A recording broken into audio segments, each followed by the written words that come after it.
All right, good afternoon, everybody. My name is 12 Gauge. Thank you for coming to my channel. I just wanted to get on here tonight and just have an open panel, give the panel open for anybody that wanted to hop up here and talk with me. I might have a special guest come up here in a little while. He's kind of checking the temperature of the home front. Um, Welcome Aquarius. Welcome Rondi. How you guys doing? My faithful mods. Anyways, you never know where this conversation's going tonight because it's open, it's live, we're going to talk about many things. So I'll also give you the opportunity to ask not personal questions, but just personal or just questions about true crime, maybe self-help, maybe anything that we're talking about here on the panel. Um I'm not really gonna give the disclaimer tonight because I'm not talking about any specific cases with any kind of footage or anything that I'm gonna be showing. At least that's the plan. So you never know how these things go. Anyways, I'd like to start off talking about um, I think some did. I think some did, Rondi. I have 7 people that are watching right now, so I don't know if 8 people now. So you guys be sure to hit the like button, hit the subscribe button if you enjoy the channel. You know that I put out like um three pictures today that got some good reviews, and it was on the Idaho 4 case, obviously, surprise surprise. Um but those pictures were interesting to me. Like, somebody had told me to look at that one where the police officer was on the second floor, or actually the third floor, and he was looking in Kaylee's slider. So I was trying to figure out what they were trying to show me on that slider. So I could never figure it out. One of them was a drone footage that I believe was probably 3 days old or whatever, and I was trying to, if I was gonna picture the killer going through those tree lines, exactly what area would they take, and what area would you take if you were that person. um and I think the last one was, what was the last one? Does anybody remember what the other one was? Y'all help me out, help your boy out. I can't remember what it was. um there was the overhead picture, there was a picture of Kaylee's slider, and then there was one other one. I can't remember. Can y'all remember what the third picture was? Oh, the clothing. Thank you, Rondi. Yes. What did y'all think about that? Did y'all think that that was actually clothes, or do you think that it was like from days before, or what did y'all think? What did y'all think? To me, it looked like a hoodie, and like I've said in other lives, it looked like a pair of gloves or something. So I could never really tell directly if that was it. There's a lot of. I took a little guitar lesson last night once I got offline, and I kind of learned a little bit, and I was able to make some noise, some strumming sound that didn't sound like a 2 year old trying to strum a guitar. It actually sounded like somebody trying to learn. So I'll probably be strumming this guitar um, pretty good eventually. Hello, Leslie and Billy. Typically Unique. Is Carlos here with you? Um, would you and Carlos like to come up on panel? We're just basically just talking to talk. So if you guys have any questions, if you guys have any kind of feedback about anything that you've learned about the cases, you're more than welcome to come up on panel and share it with me and the chat if you'd like. I'll put the link down there, and if you guys want to come up, just go ahead and click the link and come on up. And anybody else who'd like to come up and introduce yourself to the chat, there's the link. Y'all come on up. Don't be shy. You don't have to show your face. So, okay, if you want to come on up, come on up. You know, one thing about the internet and YouTube, these YouTube streets, is you're always going to get some kind of nuggets to be kind of swirling around. So some of the stuff that's going around today, and I saw a great live from Swamp Rose earlier. So if you get a chance, go check her live out on the Howard Bloom new book. She did a very awesome job at describing what she had read and everything else and giving her feedback on the stuff.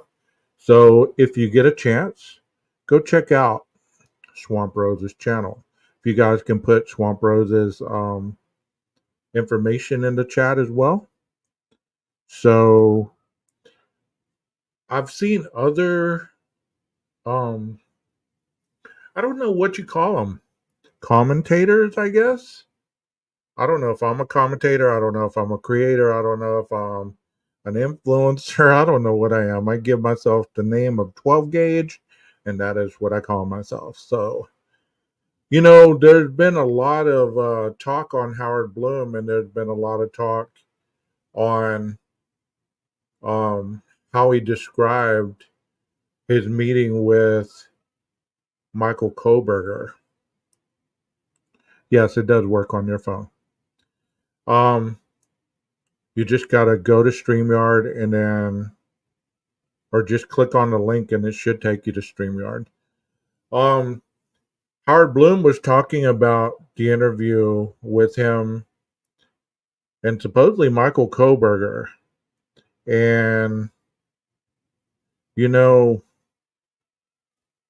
was saying that he was kind of giving this perspective on how Michael Koberger was viewing that, they were looking for a white Elantra. His son drove a white Elantra. They were looking, at the 4 homicides, and they were also, he was putting all this stuff together in his head. So he said, by the time, Howard Bloom said in the article or in the book, that by the time they got to Indiana and they were pulled over twice, that kind of started giving him a very bad feeling about what they were awaiting once they got to the end of the road, which was his home in Pennsylvania. So it sounds like between the father and between the sister, is they were pretty much convinced that Brian did it. And I'm not saying he did or not, but that's what Howard Bloom was saying. No telling where he got this information, no telling how he got the information. As you all know, he was in Moscow way before the gag order, so he just started talking to people. He started interviewing people, doing 2 degrees of separation, 3 degrees of separation, 6 degrees of separation. So, yeah, exactly. Let's see what Heather has to say. How are you doing, Heather? Welcome to the show.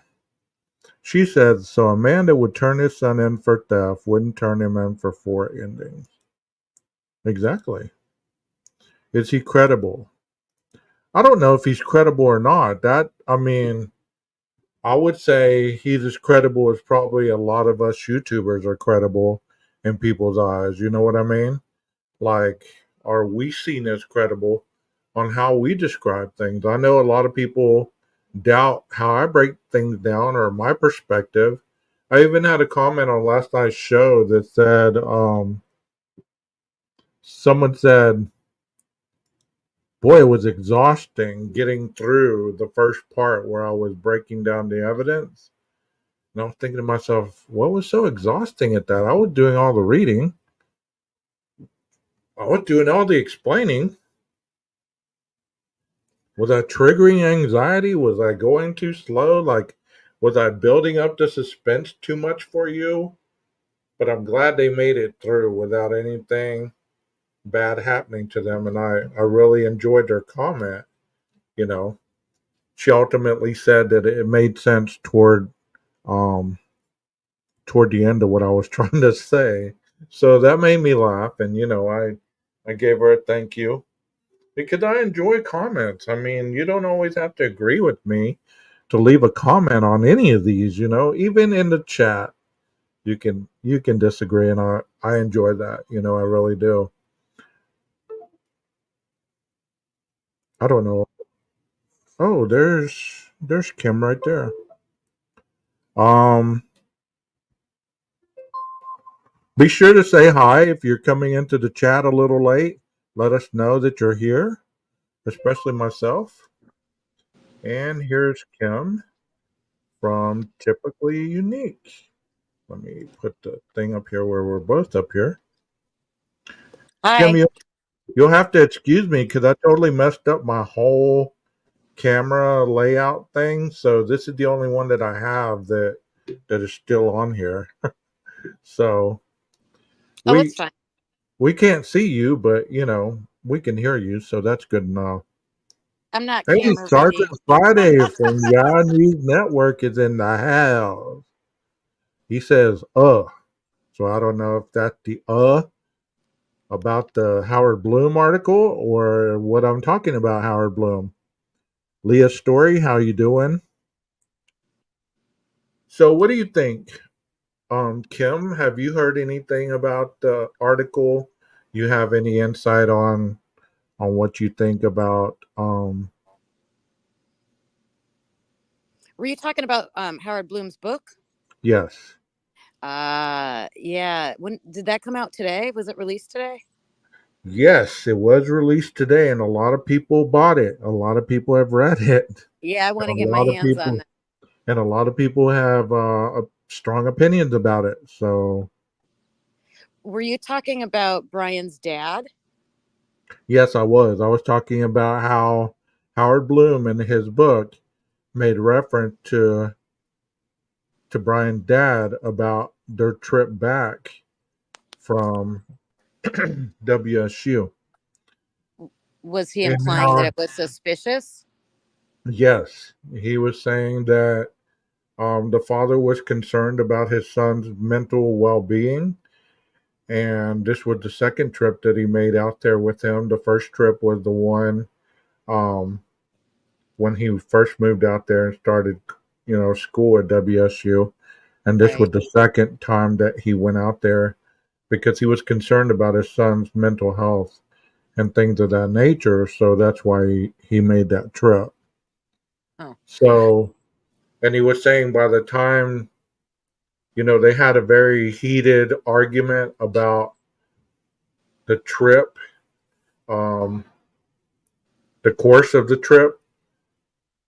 The elder Koberger was wanting to go the straight line, and supposedly Brian deviated from that and wanted to go through Colorado and all through that way. And they had a big heated argument about that. And the oh, and all that was just building up and building up and building up. And then by the time that they got to Indiana and he was pulled over twice, he really started feeling like oh my God, are my suspicions true? Is my gut telling me, you know, what what it's really telling me? And this is all coming from Howard Bloom. This is not coming from 12 gauge, okay? So don't Right. attack the messenger here. Don't attack the messenger. So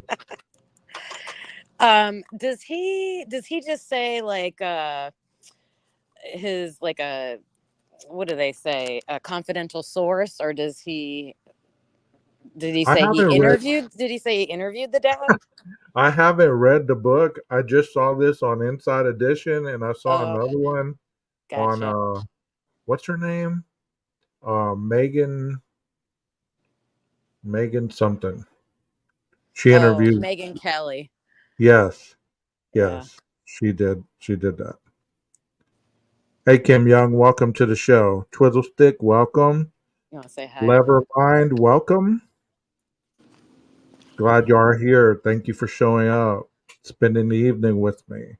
Yeah, Megan Kelly. I read that or read that. I heard that in a video I watched earlier. So, Yeah, I what do you? haven't heard anything about the book yet. Yeah, there's a lot of people talking about it. There's a lot of people talking about it. I just don't know. To me, this is what I would think. I would think this, not believe it. I would think it. Okay. I would think that anything that he would say that was relevant as far as evidentiary stuff that is going to be brought out in the trial, he would be going against he would have some kind of sanction by somebody that he's releasing information that has not been released to the public yet, even in a fictional way. Yeah, I agree with that. And You know I what I would mean? think, yeah, I would think he would take probably take liberties with speculating on things that might not be super relevant. Right, Yeah. exactly. That Yep. would be like you and I and Carlos get on a panel and we start talking about, oh, we know what the father was thinking on the trip back, and he could have been feeling this way, and he could have been thinking this way. How would we know any of that? You know what I mean? Hmm.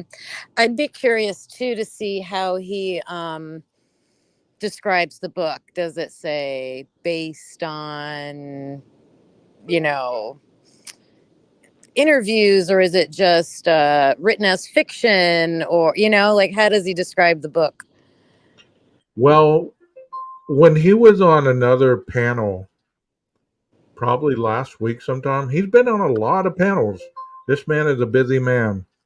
But when he was on a YouTube panel that I watched last week sometime, Hmm. he was describing that even though he may have not got the first-hand information, he may have got it from somebody who knew the person, who had discussed the thing with them, and kind of put the pieces together on different people's account on what he was asking. So that is not necessarily um, Right. credible. You know what I mean? Yeah, no, no way.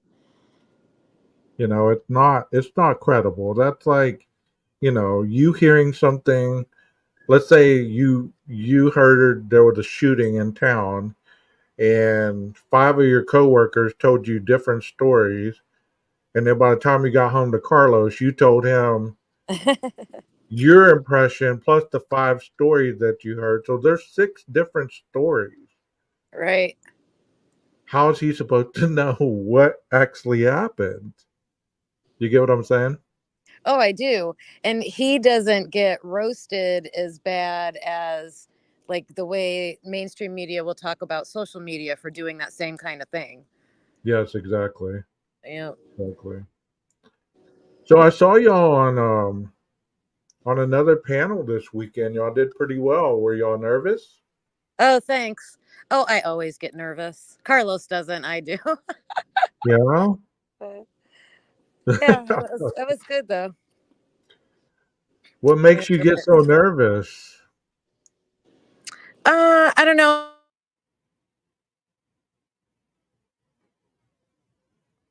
You're cutting out a little bit. Oh, um, because I'm not a good interviewer. Like I need time to like think and process things. So that Yeah. that makes me a little nervous. Yeah, we're only doing one person on the panel at a time, so I'm not gonna have like 6 people up here. I'm sorry. So the next time that I'm ready for another person, I'll drop the link. I will drop it again, but we're only doing one person at a time. So we can't have too many people up here at once. So did y'all end up releasing your video that y'all were talking about? Yes. Yep, How it's did doing that pretty how did good. that go? How did that go? It's doing pretty good. Did good. The when did we release it? Sunday? Sunday. Um Okay. and yeah, we had been diving through the PCA. So, I mean, Okay. I've heard other people, I've heard show after show talk about it, and it's different when you have it in front of you and are going through it. And I wanted to take everything that they were saying in there and make it visual as much as possible. So I tried to just, anytime they mentioned a road or anything, I just like mapped it out so we could see if Right. what they were talking about was, did it look possible? And really, since the hearing, I added the hearing part into it too with that Yeah. park because I didn't even know where that park was. Okay. And So could it be possible for him to go to the park and even get back to the house? so you guys doing, we're really not deep diving into the case tonight. I know I asked you, but you guys doing the Idaho 4, is that the first case y'all started working on, or have y'all done other cases? We haven't done. That's the first case we've done YouTube videos on. Okay, okay. Yeah. So what made y'all get into the true crime game? Oh boy, that's a that's a loaded question. Yeah, Um, we really wanted to do some episodes on mental health with what we dealt with, but it's so close with the other member of my family that it's hard to talk about it without like affecting the person, that even if you don't try to talk about them, you're talking about the situation. right, exactly. um so it got too touchy, and we didn't do anything for 7 months. And then but I missed it. We liked making videos and doing our show, and I was infatuated with Idaho 4 from day one. So I just said, you know what? And we had been talking about it and realized we were on two different sides, and I'm like, I hadn't seen a show where they had that, so I said, let's try it. Right. Well, it So seems to be working well with you guys. You guys have a good rapport. Obviously, you're married, so I mean, y'all have a great rapport on camera. And I actually heard about your channel from somebody else, so I decided to check y'all out, and that's why I invited y'all that day because I saw the rapport you guys had, and that kind of meet the kind of stuff that I present on this channel. It's not really you know Jerry Springerish. It's kind of chill. yep, I love your channel. I was very happy you reached out. Thank you. No problem. To Um, I'm going to be talking about relationships actually tonight, and I really don't have specific things I want to talk about, but I want to, I'm not, I'm not trying to keep it focused on true crime because I don't really want to get into a case. I want well, to kind of take a night off from that. I'm Um, sitting outside and Carlos just came out and joined me, and we are all about talking about relationships if you want us to stay on, but sure, up to sure. I you. don't mind. Okay. I don't Okay. mind. Um, some of the questions that I'm asking, they might. I mean, you guys are pretty open with each other, right? So you're not going to give any answer that's going to start an online fight, right? Oh no. Okay. No, we're in Okay. counseling. We're in counseling. Just making sure. Just making sure because I mean this question that I'm gonna ask is it's pretty much it's kind of controversial, but I want to ask the chat and yourselves, is there any coming back from a partner who cheats? Oh boy. Yes, there is. Hi, Carlos. Welcome to the show, brother. Hello, how are you? I'm doing well. How about yourself? Good, good, good. So that's my first question of the night. Is there any coming back from a partner who cheats? And let me specify, okay? Because cheating can be a lot of things. It could be emotionally cheating versus, being on a cell phone with another person who you're developing feelings with, or actually just spending more time with them than with your own significant other.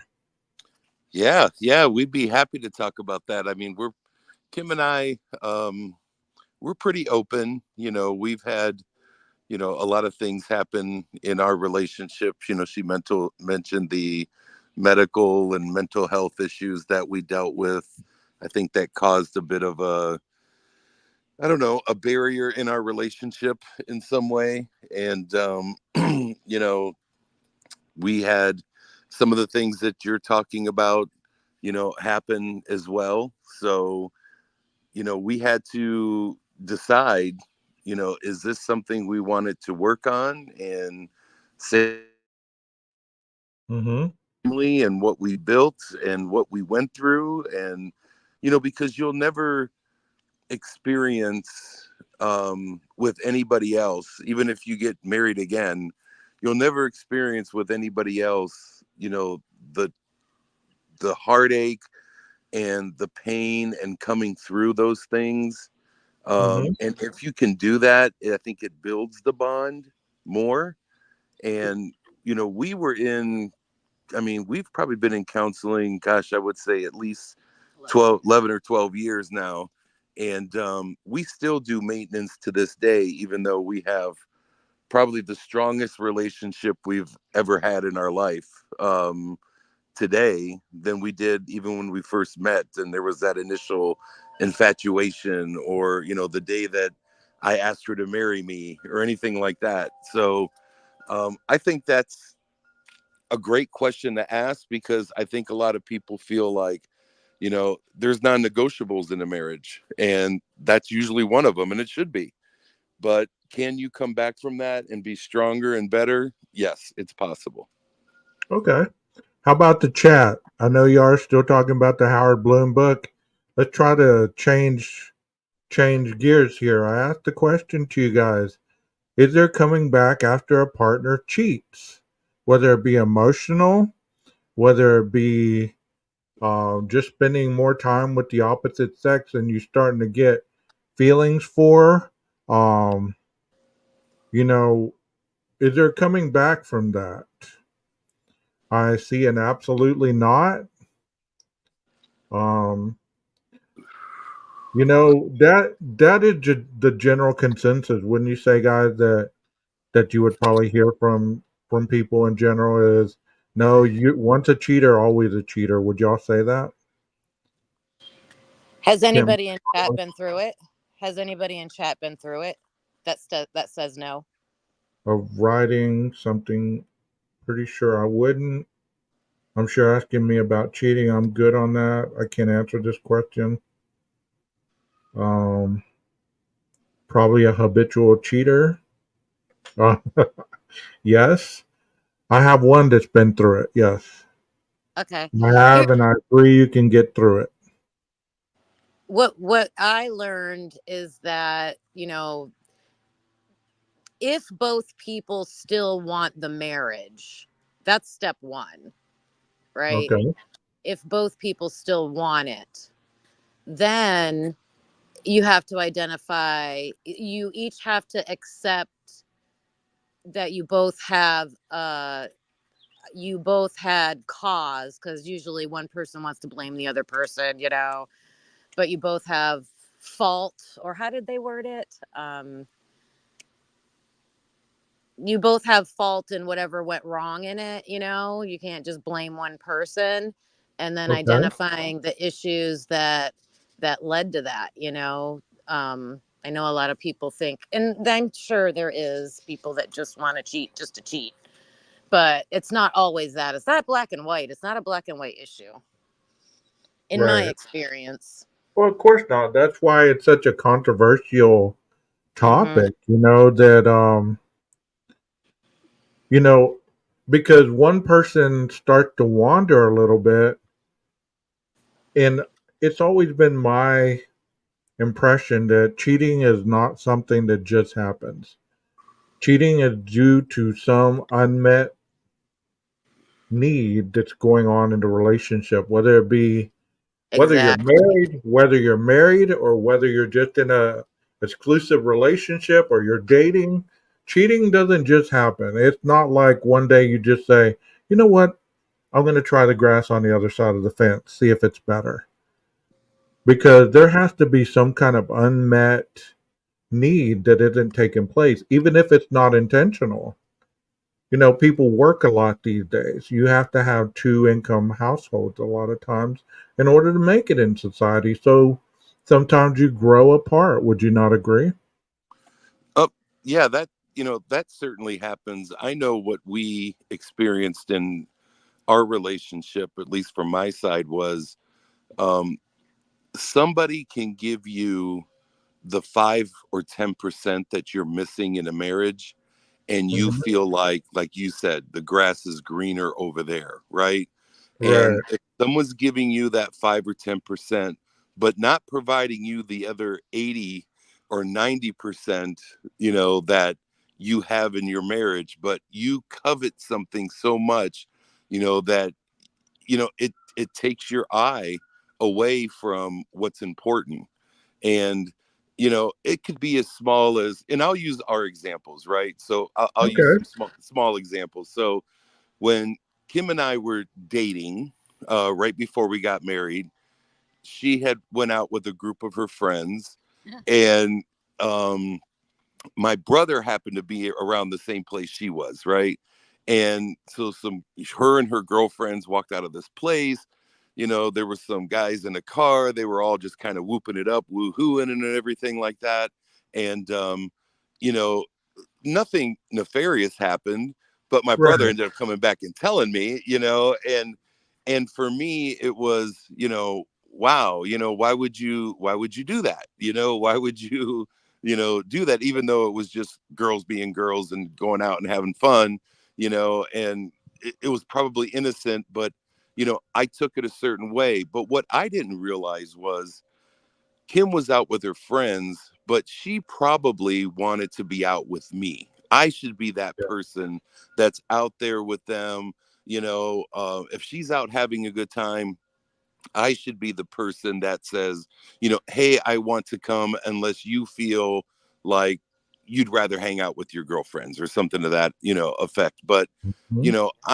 I never thought of those things previously, Right. and, Right.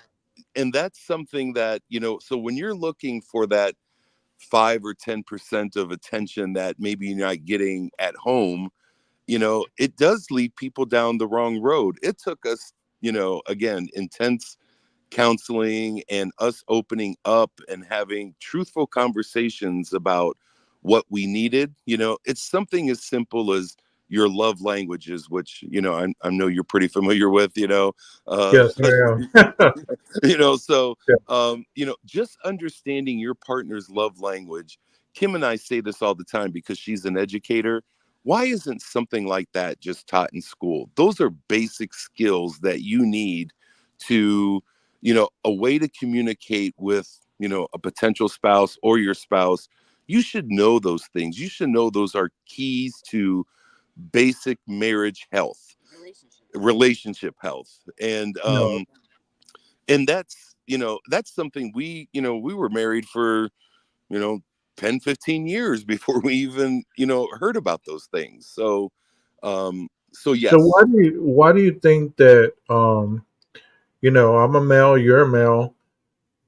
What makes I mean, I can answer this question for myself, but I'm asking you, what makes a male instinctively feel that if they're not with their woman, then something nefarious is going on? That, she's going to, all of a sudden, she says, "Hey, Carlos, I'm going to go out with the girls tonight." Or, "Hey, 12 gauge, I'm going to go out with the girls tonight."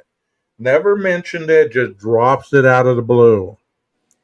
And then all of a sudden, your mind starts wondering, okay, has she been planning this for a long time? I don't really want to ask who's going to be there. We start.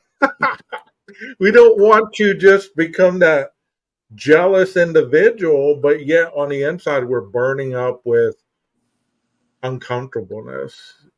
it Would you that agree or not? I I would say yes in the first half of our marriage. I think we Yeah. both felt a little bit of that way. Okay. Like, who is that? Where are you going? Why am I hearing this name all of a sudden? These sort of things. Um, but after we got coaching and counseling and we started being open and honest with each other, now it's not even, for me, it's not even a question.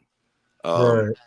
for me, because I think we have an open and honest feedback. But I'm going to pass the phone to Kim because she may have a Okay. different take on that. Okay. Okay. Oh, that's okay. No, I didn't have a thought. Sorry. Okay. You didn't have a thought? Okay. Well, I mean, that is for anybody in the chat that might have those thoughts, but they don't understand what's making those thoughts happen because you're so used to spending time together. After a while, if you're not, like you guys said over and over, honest and open to communication, things are left unsaid, and then that's where it leaves the door open for assumption and you filling in the blanks yourself. And we're always the creators of the worst case scenario, wouldn't you agree? Oh yeah. Yep. Yeah. I think when you're young in relationships too, for us it's always communication, and I think each person will have their own ideas and thoughts and they keep them inside, Mm-hmm. and that leads to all crazy thoughts or like those speculations you were talking about, the hyper jealousy or things like that. But when you can learn how to communicate better, checking in, I mean, and those are things through counseling, like ways to ask your partner about things instead of, like, I know I would always like I would maybe sense like, oh, something's wrong with Carlos, or is there something wrong, and just not know how to go about asking. And what I was doing was probably more annoying than helpful. But you can learn the right ways to just communicate with each other that are You more know, healthy. this generation thinks of things totally different. They believe that if you're asking your partner to check in out of safety reasons, that you're being controlling. Oh yeah, but I mean checking in more like, how are you feeling emotionally in our relationship? Like Oh, okay. checking in with each other like that, you know, like that Okay. type of check One in. says checking in as how's your day? You need anything? Not a who was you with? Definitely not good. Exactly. Right. Oh, I'm glad you like that. I know it's different. It's different than what I usually have up there. I thought it was cool looking. Yeah, I mean, I get that too. I get that too, Twizzle, and that's another part of it is It's being honest, no matter how bad you feel it's going to hurt you by saying it. Have some empathy and think of the other person as well. Like, how are they going to take it? If I lie to them, how are they going to react? Are they going to be happy if I just one day ghost on them? Or, that's another thing that this generation does a lot is instead of facing problems, they just ghost, they vanish, they run. Yeah, I think so too. Yeah, that's terrible, Kim. I'm sorry to hear that. I'm gonna grab my iPad. There's a reason why testosterone has dropped 50% in 50 years. It's more about being able to control the population. I don't know. I don't know about that, but okay. So you should never put your hands on another person, regardless. Can I get a second on that, Carlos? Here. Yes, absolutely. No matter your insecurities, no matter what reasoning you have behind your fears or your doubts, you should never let it become physical. You should never put your hands on another person for no reason other than to defend yourself against potential murder, those types of things. But I'm talking about like when you're in a relationship, you should never let it become physical. Yeah, that's I can just speak for us. That's never been an issue. I mean, you've seen us on a couple lives and on our Yeah, podcast. I'm a yeah, big guy. I don't even want to you know even think about doing something like that, even though I came from a home that exhibited some of that, which goes two ways, right? Either you perpetuate that, throughout the genealogy of your family, or you go the opposite direction. And for me, it was, the complete opposite direction. I was, right, right. something I just never, and kudos to Kim, who's small. I mean, she's never done any of that either, in frustration or anything, even play hitting. She doesn't even do that, and Yeah, I think, it goes somewhat both ways, because, you certainly don't want to put your hands on anybody, especially the height and weight differential that me and my right, wife right. share. But she doesn't even do that, so that's never, physicalness has never been, ever an issue with us. I think Kim stated earlier it was more about communication, or the lack of, or just the lack of openness, sharing our Right. feelings. I'm a big guy, and I think some of that seems you know um I wouldn't say demeaning in a way, but you feel less than, if Of I'm course, talking of about my course. feelings.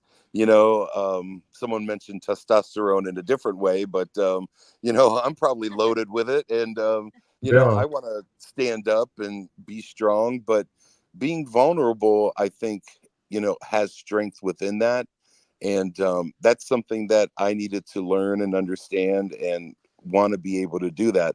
Plus, I'll say this too. I'm sorry to extend your question here, but I think that showing vulnerability, and having now, especially these last 12 years, a soft place to land, because women have it tough, right?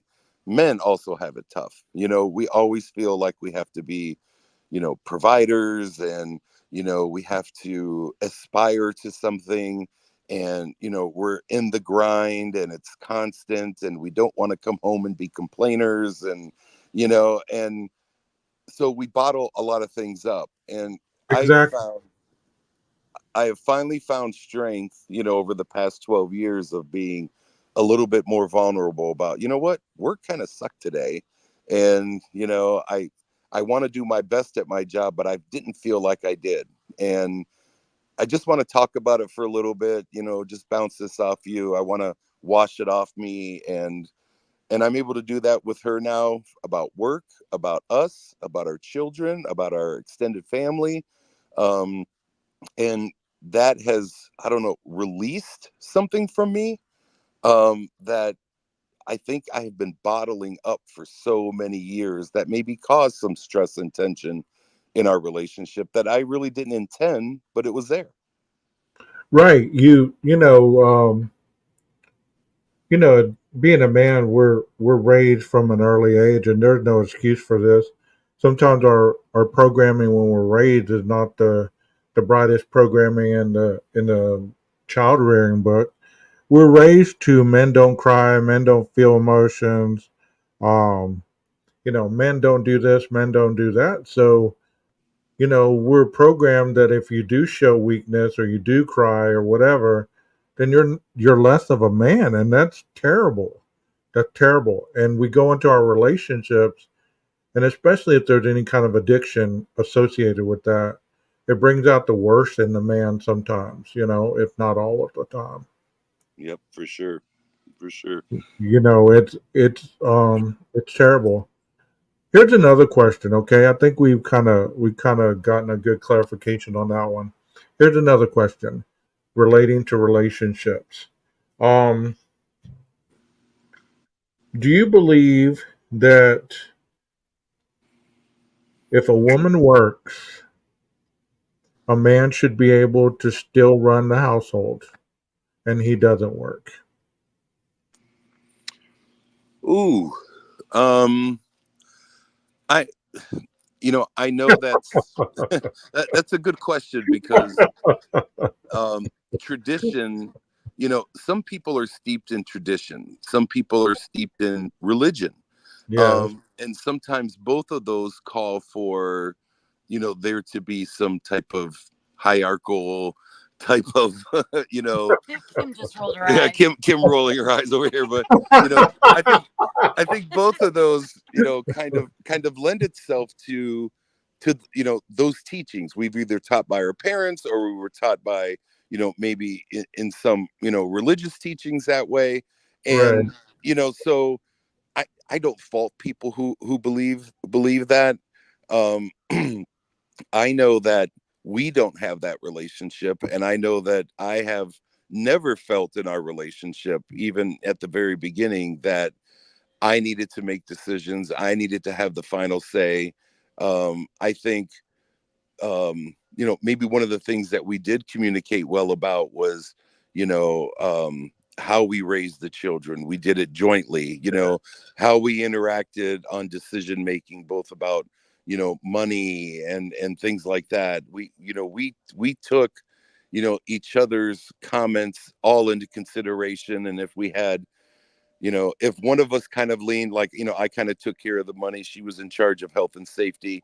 We always joked about, well, if it's a tie, because Kim's in charge of health and safety, if she says, hey, the kid's got to go to the emergency room for this rash, we're going to the emergency room, right? If I'm saying, hey, just rub some dirt on it, he'll be okay in the morning, we took her side because she was, embedded and she knew all the details, right, about health and safety with our children.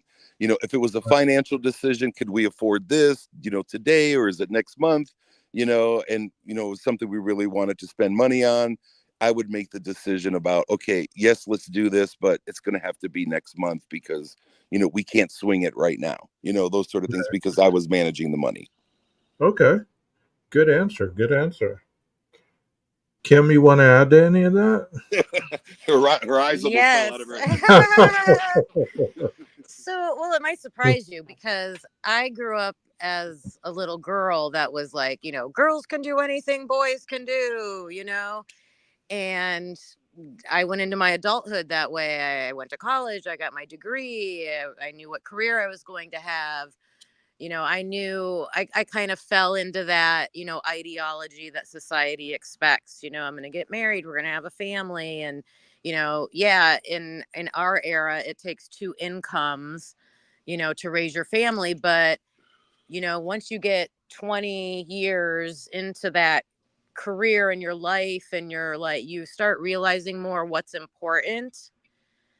And I think your original question about, having like a one income, one person stay home, raise the family, to me, it wouldn't matter who it was, if it was the mom or the dad. I think Okay. it's more about quality of life and, making it work for you and your partner and making those decisions together. But I think now I look at it like just making those best decisions. How can you have the best for your kids, and having a parent around is better for them than two Yeah. parents working themselves to death and coming home exhausted. Right. Well, here's another question. Great answers. Great answers. I appreciate y'all being um willing participant to be open and share your honest opinion on these questions. Here's another question for you. Do you believe that technology has advanced our society, such as our children, or it diminished the society based on how much time we spend on these things? Oof. You want to? Yeah. Um, I feel this might be a little probably off the beaten path, but I Okay. feel I feel it's no different than when I grew up. I think yes, we have experienced a technology boom that has, put our kids on social media and they are interacting with maybe with their peers in a different way. But I also recognize me and my parents, when I was gone from the house, I had to find a payphone to check in. Yeah. Now I get to use technology to say with my children, are you okay? What's going on? Those things. So I feel like it's giving us more access to our children in some ways and less access in other ways. But if you parse it out from then when I grew up to now, I think there's a bit of a balance that some things are worse, some things are better, but I still feel that it's about the same at the end of the day because I think we're gaining a little bit more access to our kids in some ways. We can read what they're writing on, at least the public social media sites. We can, Right. maybe come back and say, wow, you've never talked to us about that. What are you feeling about that? How does that make you feel? Do you want to talk about that with us? I mean, I would never have had a lot of those conversations with my parents because I would have never expressed it in a way that Yeah. that would have happened. So I see the good and the bad, but I would say it's still about the same, up and down on both sides. I mean, the argument that most people have about the cell phones and the social media is obviously the people that misuse it or use it for malice intent. There could be somebody that could be on the other end that you not know is somebody who's meaning to hurt your child or lure them away from the home or anything like that. You know what I mean? So that's the downside. But that's where the parenting comes in, right? That's where you educate, educate, educate. Yeah. And go ahead.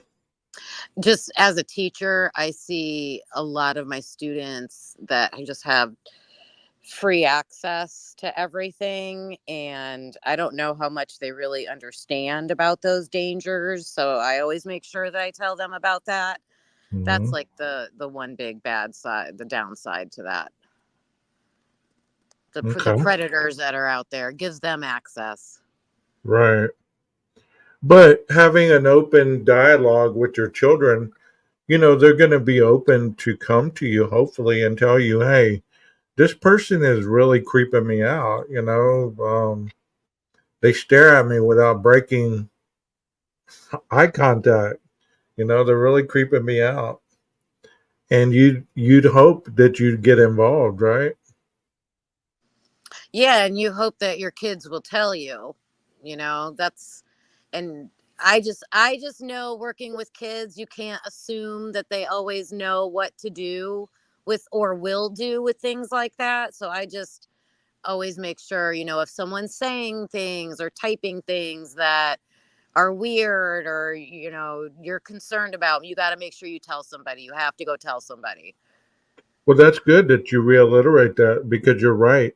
Most children, juveniles, up until mid-level 20 adults do not know what to do in certain situations because they're so used to thinking they know it all when they're faced with a situation they've never had to face before. Most of the time they go into a shock frozen state. And that's no dig at Don't hint nobody. at that And case. that's no dig at nobody. Frozen shock phase. That's Don't no use dig. those words. That's no dig at anybody. I'm just saying. I mean, it's true. It's true. I mean, Yeah. because theoretically, the brain's not fully developed until 26. So a 20, 21-year old, they're still functioning in life as they're a teenager most of the time. Even though they might be able to articulate things and remember things and memorize things, they still aren't capable of doing the things they need to do effectively and quickly most of the time. You know? Yeah. Yeah. And sometimes I think they don't recognize how serious it could be. They'll Yeah. you know, chalk it up to something silly, or they always think things are funny, or, Yeah. Yeah. So, do you guys have any relationship questions that you want to ask the chat that maybe you've had about your own personal relationship, or maybe ask myself? Well, I will. Maybe it's a little less about relationships, but Kim and I actually had a conversation, and I don't know if she's talked to you about this already, but we did kind of talk about mental health issues and things like that, and we've struggled with the system, in the past, and we did some podcasts on that early on. I guess our question to you is, we didn't have the best experience, with either the mental health system or, even when we first went into marriage counseling for us, Right. it was kind of, you get who you get. Would you be able to advise, us and maybe your audience on, when I go to a car shop and I'm shopping for a car, I have a list of things that I want, and then I'm going to be matched with that car, right? How Right. do we do that in either the mental health system or counseling, or anything to do with, because I don't think we were educated enough, even though we're two educated people. I don't think we were educated enough to know what to ask for, to make sure that we're matched, what the frequency of those discussions should be. Like, how should we approach that if we're having either mental health problems, marital problems? What's your advice on that? Okay. First of all, I would ask if you're going to be, if you guys are paying with insurance, you're paying within your network or whatever. Sometimes you don't have a say, but if you do have the ability to pay on your own, or you're paying self-pay, you get a lot more freedom that way. But if, let's say, you're paying with insurance, okay, what I would do first of all is I would ask to have a sit down with the therapist before I even um commit to any kind of sessions, before I commit to any kind of financial situation or anything like that. I'd ask to sit down with the therapist, maybe about 10, 15, 20 minutes, and just get a basic feel about whether they listen to you, whether they're quick to respond, whether they give you any responses whatsoever, whether they're just sitting there staring at you. I mean, you got to build rapport with these people to feel that that you're going to get what you need from them. like I stated in a stream the other day, I think it was Sunday. You know, whenever you're having a session, it kind of goes like what we're doing right now. I ask you a question, you respond, I give you feedback. That's therapy to at its most basic level. Even though we're not having a counseling session, there'd be more to it, a little more. There'd be things that I would incorporate in the session, but the most basic is asking questions back and forth and feeling like the person is echoing what you're telling them and they're actually listening. You build rapport with them. And if you don't have that, then it might not be a good fit. You don't want somebody that's going to agree with everything that you say, but you don't want somebody who's so hardcore that they're just going to take a side or they're just going to sit there and listen to you vent. Is there a name for that type of an appointment? Like, I think that's one of those. There's so many like secrets I feel that people Mm-hmm. don't know about this system. Like, you call and you ask for what? Is it like a screening? Is it an Well, like I what is would I that? would call and say, look, can I have? I'm looking for a therapist, and I've had not so good experiences in the past. I was wondering if maybe I could schedule a consultation with one of the therapists that you have and see if I can find one that is sufficient to my needs. Yeah. You might be Yeah. able to talk to the therapist on the phone. I mean, you might not even have to go and see him in person, but you could say, "Hey, can we at least schedule one session after we speak to see if there's any kind of rapport that we have, or, there'll be no hard feelings, none of this." But you got to, like you said, Carlos, you got to shop around to what you feel comfortable in paying for, whether it's insurance or not. You still have to pay for it. So don't just settle for something that is given to you. Like, here's the grumpiest therapist we got. They're all yours. Yeah, Good we've luck. had that. Good luck. She has openings all day, all week long. If you want to come all week, all day, that's another thing. If somebody's too open right off the bat, that should tell you something about their approach. Right, right. If somebody is mid level, they're kind of busy, but they're not, they might be a newer therapist.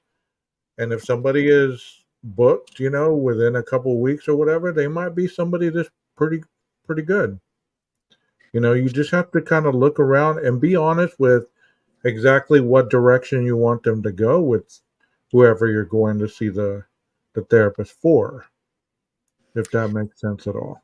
It does make sense. And it kind of leads into my next question for you. Like, because I've been to a handful of different counselors, and it seems everybody has a different approach, does things different ways, doesn't Yeah. always use the same techniques.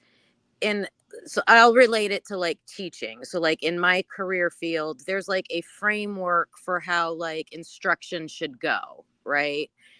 Um, and of course, there's room for autonomy, things like that. But with counseling, when you're officially certified and you're going in and you're starting to practice, like, should there be some level of consistency no matter who the counselor is? Yes. There should be a level of consistency. There should be a level of, them not rescheduling you, keeping your appointments to the time that you've scheduled them for. Like if they want to constantly cut you short or somebody's running late, there's understandable things like that. But if they're always doing that, then that's a pattern that you need to watch out for. Mm. I want to address something that was written in the chat if I could. Go Um, ahead. yeah, Kim Young had said some men have a problem with therapy, especially if it's a female therapist. They can feel gang up on. Oh, yeah, that's it right there. Yeah. I thought that was a really good point because I went into this, I was like willing participant, I think, early on in our relationship, that I thought, we should do some therapy. I didn't think about gender. I just knew that we needed a better way to communicate. Um, Ultimately, Kim went first to therapy on her own, and then we did it as a family, and then we just did marriage counseling. But we started with a male therapist, and almost the opposite kind of happened. The male therapist was pretty straightforward, hit us between the eyes pretty hard. Yep. And we were coming from a place of pain and hurt and disappointment and sorrow. And I think we needed something just, a little bit more velvet gloves at the time. Yeah, So yeah. we switched to a female therapist, and I have to say, as a man, um, it was intimidating the first session, because my first thought was, oh well, we're just going to get the woman's point of view, right? And Right, men right. are bad, and all this. And it was really a very good experience for me. I'll let Kim speak for herself, but it was a good experience for me because um, I think she could say what Kim was trying to tell me, probably throughout our whole marriage, in different words, without the bond of this woman and I being married. She could Exactly. articulate in a different way. And it opened me up to be very open and honest with my feelings and what I was thinking about. And that went away pretty quickly. So if there's any men in the chat that feel like, hey, if there's a female therapist and my wife wants me to go, I'm going to be resistant to that. I I think it's valuable. I am an advocate for this. I think all marriages should have some type of counseling. And still to this day, and we've had a fantastic relationship these past 10 years, has been absolutely fantastic. We still go in for maintenance every once in a while, just to make sure, we're keeping up with the work and checking in with each other. And sometimes it's good to have a mediator there as well. Exactly. Great. That, I mean, I couldn't have said it any better. This comment as well is right on point. And you want a good listener. Some talk too much. Some need to learn to count themselves. Yeah, you don't want somebody that's gonna just sit there and you come in and you're paying for them to guide you, but they're talking about themselves to you, almost in a way where you're the therapist and they're the client. You don't want that.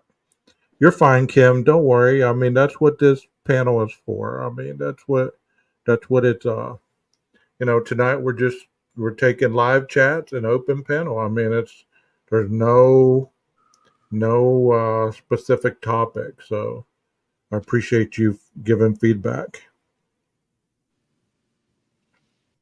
You know, um, so I hope that answers your question, guys. I mean, I hope that you guys do in the future. Um, you know, actually find somebody that works for you. And here's a question for 12 gauge. Oh goodness. Let me That's a see. good question. Let me see. Let me see if I can answer this. Says 12 gauge. Is it difficult having a partner with you being a therapist?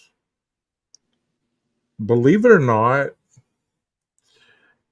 it really is. It's difficult. I've even dated other therapists, and she was a therapist. I was a therapist. I thought, well, she's gonna understand. She's gonna get. She treated me like a client. I guess I treated her like a client.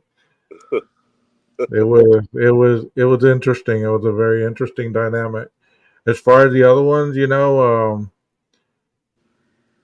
answer your question, most of the time, the energy is I usually dispel a positive energy, and I usually attract broken energy, energy that that want to be healed, or things of that nature. Women that need healing, and you can't really see that right off the bat, but that's some of the stuff that usually comes my way. I mean, it's difficult. It's difficult. I hope Well, I think that answers your question. Oh, Lori's in there. Hey, Lori. Hey, Lori. I think 812 gauge. That's a good answer, because I think as men sometimes, and again, not to stereotype too much here, but as men, we typically want to help, right? We're Yeah. helpers by nature. We want to be problem solvers. Oh, and that can be frustrating. And it can be fun. so understanding your answer completely, even though I don't have a degree in you know therapeutic counseling or anything, but I know sometimes when I offer help, it's not what's being asked of me in the moment. It's me being asked to listen, or me being asked to empathize, and Yeah. and that's important too. Yeah, I agree with you, because for the longest time I thought that if somebody was complaining about something, well, let me fix it for you. Oh yes. Let me make it better. Oh yes. Let's get this out of the way. I'm tired of hearing about it. Let's fix it. That's not what I wanted. I wanted you to listen to me. You don't ever listen. You don't care. You don't love me. That's such a good example, though. I'm so glad you guys brought that up, because those are the kinds of arguments. I raise your hand in the chat if you've had an argument like that. Like, I think we all resonate with that, right? That's what we argue about in our relationships, and it's such an easy fix once you can learn why that happens and how you need to talk to each other so it doesn't happen. Like, it's not really that complicated, but we're just not taught it. But it Right. is complicated when you don't understand it. I mean, Right. It's when you because you when don't you have know. somebody who has the love language of helping and giving and showing expression by making it better, maybe bringing you a gift or baking you a cake or something to make this better, and that's not what you want, unless that person tells you, hey, I really need you to listen to me right now. Exactly. Yeah. I'm curious how many people in the chat know about love languages and have done the love language quiz. Y'all And keep talking. I'll pull one up. Y'all keep talking. yeah, and I will also say about that previous topic that Kim and I had issue with that. I would just always want to help, like you said. You're complaining, so let me fix it, right? So Yeah. one of the things that our therapist told us was, Carlos, when you guys sit down and Kim is bringing something to your attention, maybe you should just ask, do you want me to help, or do you want me to listen? And Kim will tell me straight out, she's like, look, I'm frustrated. I'm venting. I just want you to listen. Or, you know what? I don't know what to do in this situation. I need some feedback. And that sets the tone for the entire conversation, whether it lasts 5 minutes or an hour. At least I understand what she needs from me in that moment. There's my buddy for comedic humor right here. Look at what he says. Was that Jeff's comment? Yes, how funny would it be if one guy's complaining about the carburetor on his Chevy, but I want his friend to just listen? He just How listened. we'll fix I know. I was it. Oh my goodness! Thank you, Jeff. And Kim put in the chat the men are from Mars, women are from Venus, or vice versa.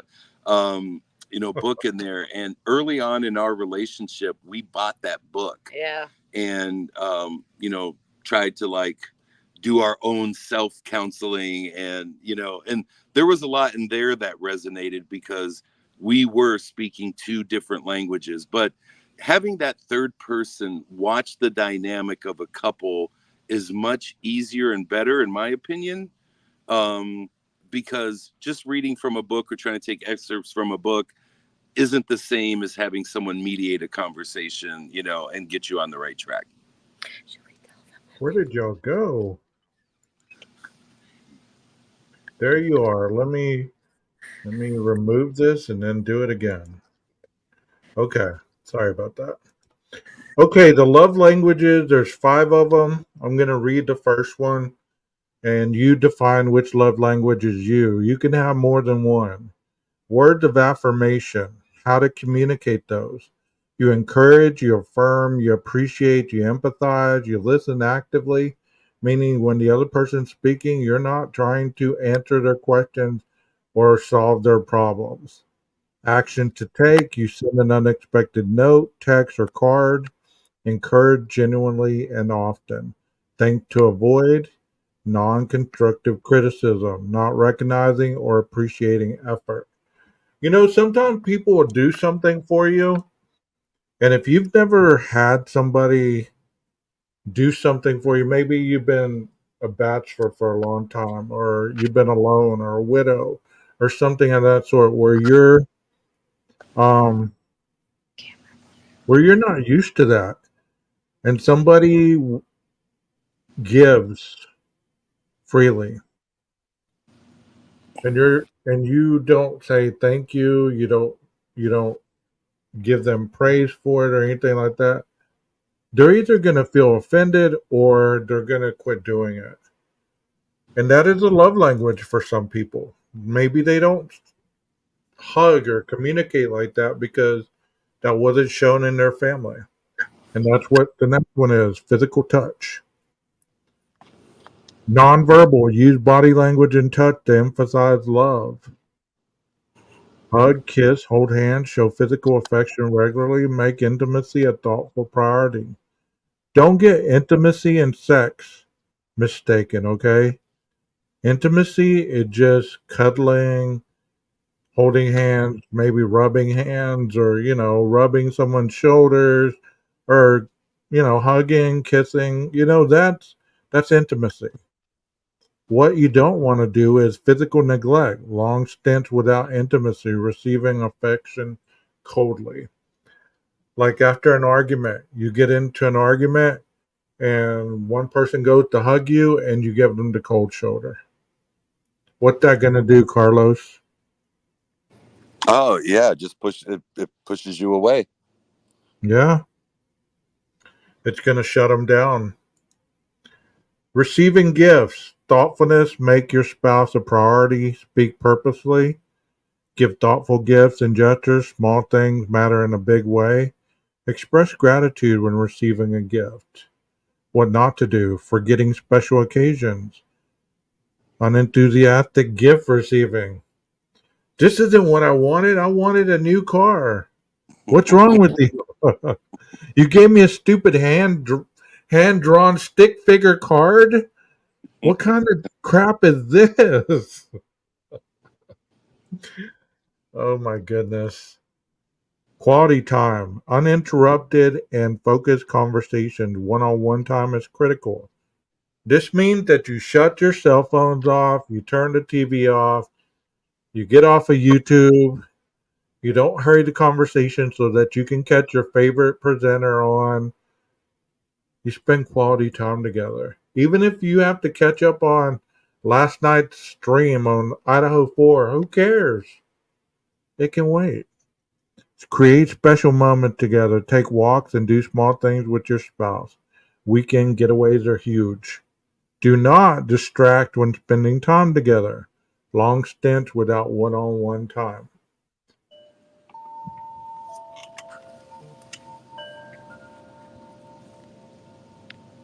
Oh, that's us. I thought that was my phone going off here. And the last one, acts of service. Use action phrases like I'll help. They want to know you're with them, partnered with them. I'll help you with that. Just doesn't say I'll do it. It says I'll help. You do chores together and make them breakfast in bed. Go out of your way to help alleviate their daily workload. Do not make the request of others a higher priority, lacking follow through on tasks big and small. So those are the 5 love languages, and they can help you whether you're in a marriage or whether you're just in a relationship. And what happens when those aren't met in a relationship is I've heard it described as like your love buckets, right? Those actions that those are what you need to receive to feel love. And when you're not getting it, your bucket gets empty. And when your Yeah. bucket gets empty, that opens the door for bad things. Just to bring it full circle to your first question, that's when the door can get opened for attention somewhere else or something like that. Yes. And there's no such thing as work husbands and work wives. You know, you're married to That's one right. person. No work girlfriend, no work boyfriend. You're committed or you're not. You know, because when you open that door, you're just enticing something to happen, even if you weren't intending it to. Obviously, you intended it to, or you wouldn't have even joked about it. You know. So I Yep. think this has been a good panel. I think it's you guys have gave some insight that obviously a lot of people needed to hear. You know, it's something refreshing other than talking about blood, gore, and paperwork. You know, We'll save that for Thursday. so what are y'all doing Thursday? We're open. Do y'all have a? I mean, are y'all planning a live? Are y'all dropping a video, or what are y'all doing? I mean, I'm not planning on doing anything Thursday, hopefully, but you just never know with this crazy person. You know, I could get a whim, and you know, here I am. The trial's supposed to be streamed again, right? Oh yeah. I was thinking about jumping on and I haven't done a live yet. I was gonna pull it up and see if I can stream it live just while it's on. Mm-hmm. But that'll be during the day. Yeah, Yeah. we typically podcast on a Friday night or a Saturday night is when we do. We record. We record. It's our so, recording night. Yeah. Oh, y'all haven't reached that point where you can go live yet, right? No. Are there Okay. is there a oh I yeah. think it's 500. It's Nope. 500 subs and like 3,000 hours of something. I think that's what it is. We're super close to the time. We need less than 100 more subscribers, I think. So if anybody in chat hasn't subscribed yet, please come on over. But before you do that, make sure you hit the like button on your way out to go subscribe. Right. no, no, I really enjoy you guys on panel. I mean, I've enjoyed it since the first time that y'all came up here. You know, we all seem to have a very good rapport. And I wasn't trying to take up the time for Sergeant Friday to come up here. I just didn't feel like more than one person up here. Um, I've always thought that's just too much for the chat when you have four people up here trying to talk, you know. Well, you cover a lot of topics that we cover. That's why we listen to your channel. And so whether it's relationship issues, mental health, or Idaho 4, true crime, Yeah. you're right in our wheelhouse. So Yep. No, I appreciate that. I appreciate that. You know, I like to be versatile because, you know, one day the Idaho 4 case is going to be over. We're not going to have much more to talk about other than continued speculation, you know, and at that point, we're going to have the evidence. There's not going to be much arguing about it. It's all going to be out in the open, you know? well, yes and no. I think all the evidence was presented in the O.J. Simpson case, and people are still arguing about that today. So, Yeah. And they're even bringing it up. They're even bringing it up in this case sometimes, yeah, you for know? sure. I've There's some heard it. I've theories. heard it in this case, you know? Yeah. So I'm just like, wow. Well, OJ's not and even all scared to defend himself anymore. right. That's what I was gonna say. All these years later, since he passed away, they've just released what the FBI file. Like they Something. just released something about the OJ trial. So now there's all this new stuff. Yeah, exactly. I mean, I believe that, somewhere along the way, somebody realized that conspiracy sells. The Hmm. bigger, the bigger the what if or what could have been, the bigger it sells. So, but at one point, if you live your life like that, you're never going to believe in anything that's real because everything's always going to be questioned. You're never going to have stability because how are you going to build stability on not believing that something is real when actually you see it, you feel it, you touch it, you call it what it is, right? I would agree with that to a point, but I like in today's day and age, Get mostly off my from panel. No, well, I'm just kidding with you. Go ahead. but yeah, I think I think in today's day and age that being inquisitive and calling to task the people in power, and maybe our judicial system and things like that isn't truly a bad thing. A lot Oh, of of people course have done not. some Of course stuff, not. in the shadows, and you can't do that much anymore, and having people, like this, Idaho 4 community, even though I believe he's guilty, but that's a different topic. I still like the fact that they're holding accountable all the people involved in this in law enforcement and the FBI and state Hold on, police. hold on a second. Hold on a second. What did I hear you say? Hold on. Before all that was said, what did you say? I believe he's guilty, but Okay, okay, okay. Yeah, right. What did you say? yeah, I bet y'all but have some interesting conversations before bed. I bet.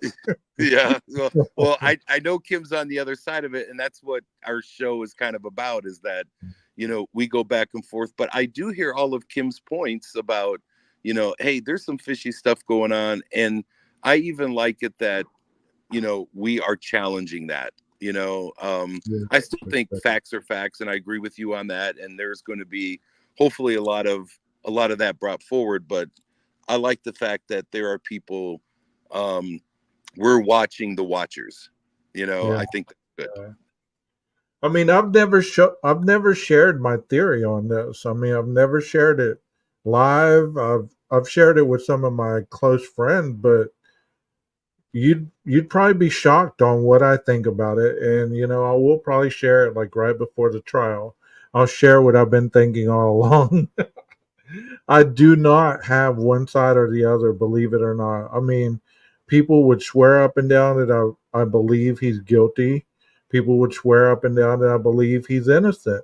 I have never said either way, and what I post or what I place up here as far as the streams, they're for like conversational value, I guess, and some information to kind of give some visuals to the cases that I do talk about. You know what I mean? So Yeah, I've I never like that. really, I've never really stated one way or the other, even though I do have my own thoughts on this. I mean, I can tell you for real though, when he first was arrested, I could have swore right off the bat he was guilty. There's, without a reasonable doubt in my mind, he was guilty. Because of 12 times stalking them, all that stuff that was said at the very beginning. Right. I was sold. I was sold. But since then, I've kind of taken a lot more in the middle of approach just because I want to be fair to both sides, and especially studying law enforcement and all the procedures and everything. It's opened my mind up to the reality of what really goes on rather than the myths that you hear about on these YouTube streets. If that Yeah, makes that sense. yeah, I'll be curious to hear your thoughts. 59.95. I appreciate the super chat, by the way, the other day. That's the first one I've ever gotten. Oh, awesome. Yeah, Good. thank you so much. Yep. You but yeah, I enjoy doing the true crime stuff. I like you guys, and I've had interesting discussions with other people. They're very opinionated, and I enjoy that. I enjoy having conversations where we can kind of talk about it, and then at the end of the situation, we say, okay, we're good. We're friends still. Let's go about our business. It's not that important to get a heart attack or a stroke or anything, high blood pressure, any of that stuff. You know what I'm saying? Yeah. Yeah. So, are y'all going to buy the book? I am. I'm probably gonna do the audio. I Yeah. used to, read books, real books all the time, but I don't know. My eyes are going with age, so I'm more into listening now. Unfortunately, it happens. It happens. I know. So yeah, Carlos, are I you going to thought read the today was book? the day. Are you going to listen to the book, Carlos? Oh yeah, yeah, I'll listen. He has another one out also. So I don't know how important, kind of like sequels. Do you have to read the first one in order to understand the second one? Or do they stand alone, kind of like the Star Wars Mm. movies, I'm Yeah, interested his to know first that. one was when it first happened, right? Yeah, he was sharing a lot of that on the daily. He had that on the Daily Mail or something like that, Air Mail or something like that. Yes. And he Yeah. was writing in that. Yes. So I don't know. This one's supposed to be more about the victims than Brian, but I don't know. I don't know. Based on what I've heard today, it sounds like it's focused on Brian from the very beginning. So I don't know what the book's about, really. I mean, it's kind of like I said, you hear six variations. You either go buy the book and read it yourself and get your own understanding, or you listen to other people describe it to you and take your opinion from there. Right. Well, thank you for having us on. Yeah, Hey, definitely. no problem at all. Y'all have a good evening. Are y'all gonna stay in chat? Yeah, I'll stay in chat. All right. Well, I'm going to take you off the stage, give somebody else an opportunity to come up. All Thank Yep. right. you. Yep. Thank you. Thanks. All right. Anybody want to come up? Anything that I've talked about or anything that was talked about? We should do a reading on Discord. Hey, that'd be like interesting, but I believe we wouldn't get through page 3 before people would be like, "No, we need to argue about this." Twiz, you want to come up? Rondi, you want to come up? Heather? Anybody? Love Tina? It's an open panel. You don't have to show your face. Just come up here and kind of talk on what we've been talking about tonight. What your opinion is on it. Fight, fight, fight. You're funny. Paula, you want to come up here? And I did look at your email today, by the way, and I do have some comments on that. I just have to dig in it a little further. Um, Kim Young, you want to come up here? Carla?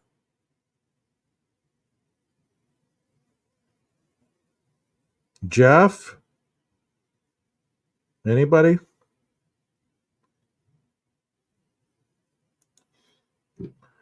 If not, then oh, that's fine. That's fine. I hope you enjoyed the live, guys. I wasn't planning on getting on tonight. As you probably know by now, I can hop on this at the drop of a dime. It's like I actually was talking to Jeff earlier, and I said, "Are we going?" He asked me if I was going live, and I was like, "Well, you want to go live?" And um, he was like, I don't know, whatever." So don't be shy. It just me up here. Y'all been listening. Y'all been y'all been listening to me for a while, and I appreciate all you that come in here and listen to what we talk about in these chats and what we talk about on these lives.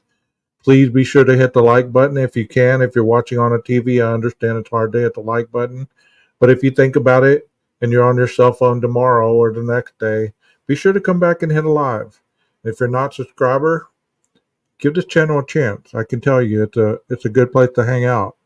You know, we have some good things coming up in the future. Like I told Kim and Carlos, I like to keep the variation in this channel because you get stagnant, you get tired of being on here, and the chat is why I'm here. I'm not here for myself. So um try to remember that. This is ran by you, even though I do have the platform. I give you guys all the credit because you're without you I'm not anything up here, you know. And try to tell people this is a good place, drama free environment. I try to keep the chat as well as the moderators. They do a great job every time that we're live, keeping the fighting and the bickering and the arguing and name calling and all that stuff down to a bare minimum. So I really appreciate that. Um, yeah, not Sunday. Sunday is going to be officially Serenity Sunday, so that's the name I'm giving it. And you can almost guarantee either a morning live or a morning and a night live. Maybe two lives in the day because it's about unwinding and dealing with life issues that we've been dealing with the last couple of Sundays. So um, I hope that you guys continue to attend those because I really enjoy giving those. That's my favorite stream of the week if I had one. So um, yeah, that's a good question, Rondi. Texas, you ever been on a panel? I used to see you in another person's chat. I don't know if you ever went on his panel.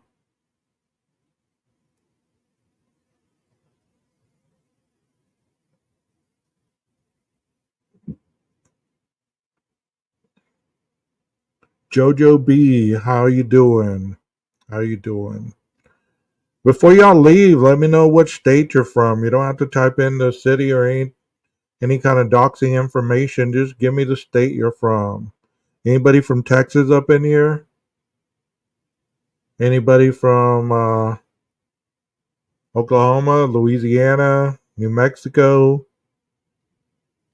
Indiana, Ohio, Mississippi, Alabama, um, Georgia, Florida, North Carolina, South Carolina.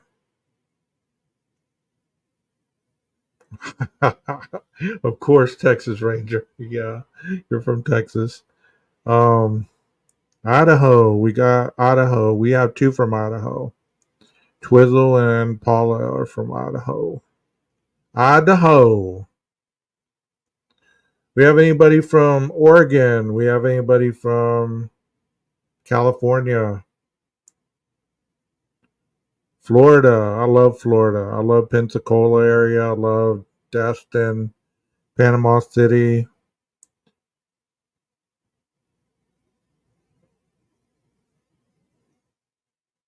He wants the link. Oh, I thought he wasn't coming up.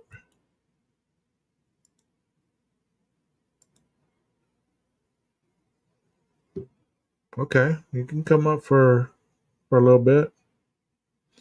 We have anybody from Oklahoma? Anybody from Nebraska? I'm from Texas.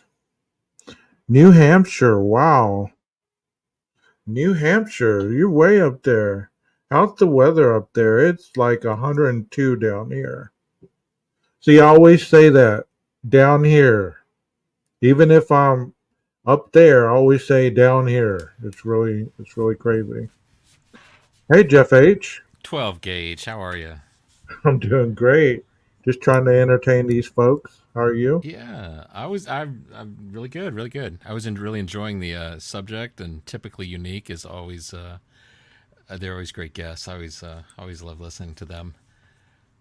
Um, Okay. Born in Oklahoma. What part? I was in Turner Falls probably 3 weeks ago. I travel quite a bit whenever I get a chance. I try to head east, so I think at the end of July I might be in the Alabama area, maybe the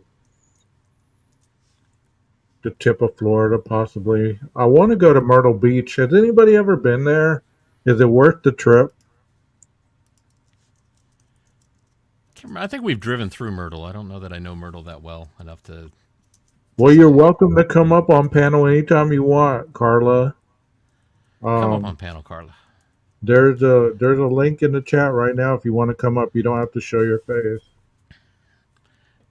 I used to have a friend named Um, Carla, spelled the name same way. She always called herself Carla with a K. yeah, I've heard that too. I have a friend named Carla. She's going through radiation right now. She's on day 2. She's actually going to be doing it till August 6th, she said. So please keep holding Carla in your prayers. Oh, you got your guitar? Check it out. Let's hear Stairway to Heaven.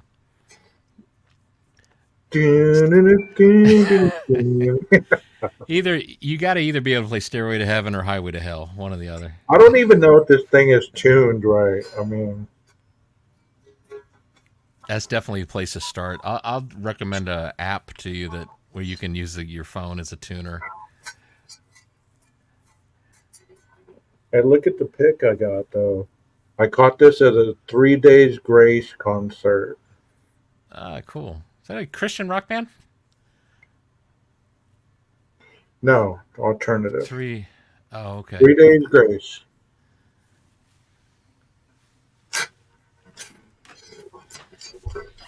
Here, wait. 12 gauge. Pretend like you're playing. Okay, just start plucking.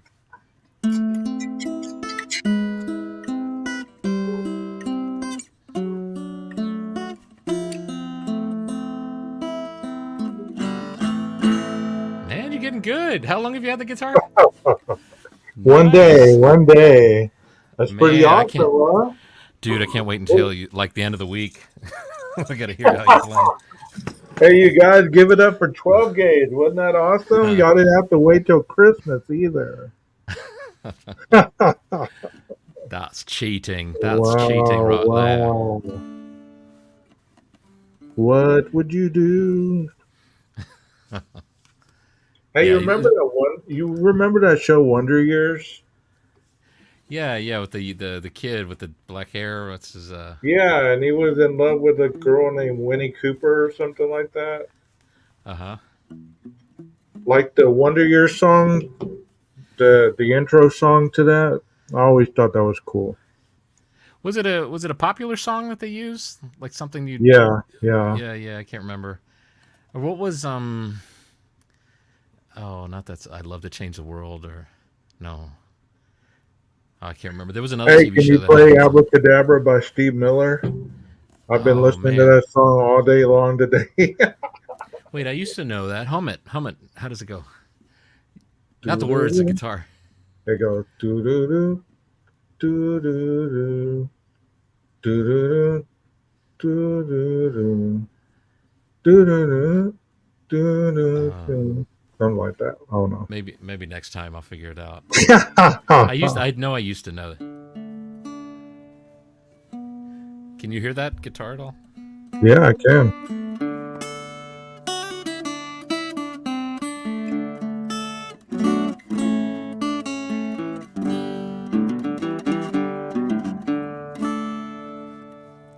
These are the little chord progression I made up.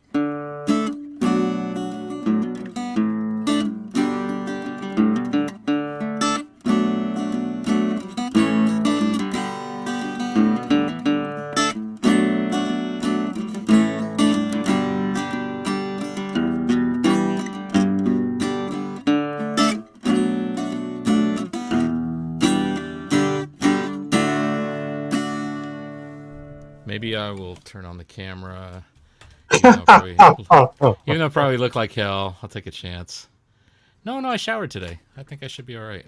Are you wearing the blue shirt? Yeah, but no pants. But no, I am wearing a blue. No, one of the first lessons I learned last shirt. night was 1, 2, 3, 4, 5. Put my finger right there. Take this thing off.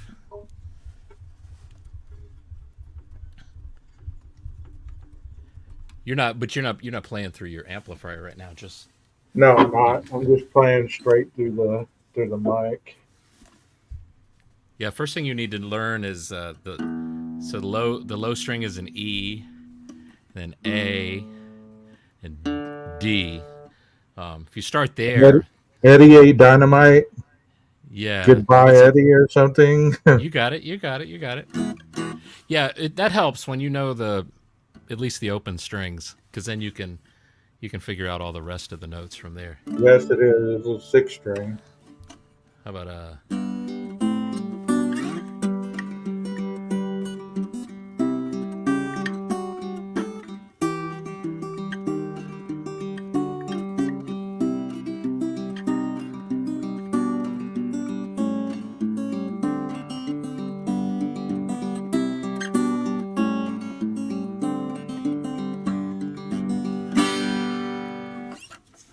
Hey, can you play the intro to that? I got my first real 6-string. Bought it at the 5 and dime. Played it till my fingers bled. Was the summer of '69. Oh, Bryan Adams, right? How about I know this one.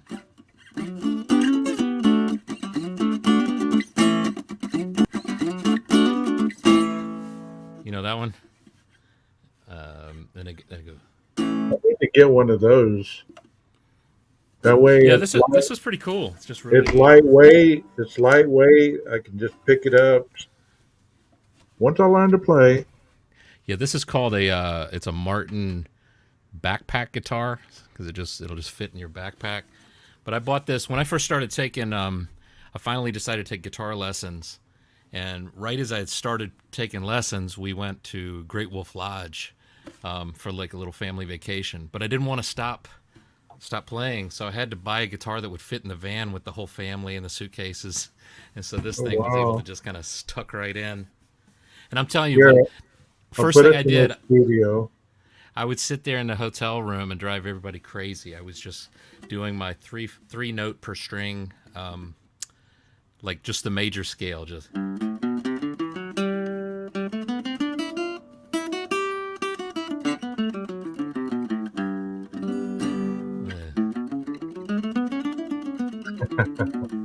Yeah, I was driving everybody nuts. But that practice, you just got to teach your fingers how to, to do what they do. Because they learn, they forget, and you got to. Hey, JoJo says he or she can play a ukulele.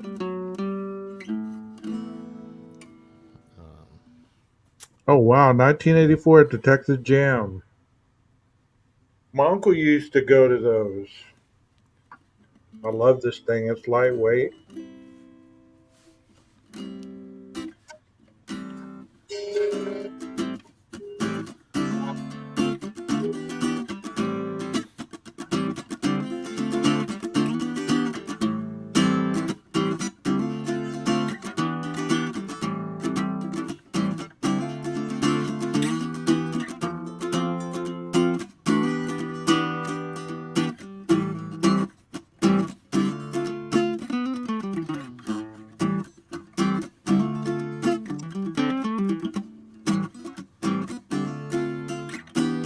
See, that's the type of stuff we're going to be doing 12 gauge. We'll switch off. That's the greatest thing to do with like another guitar player.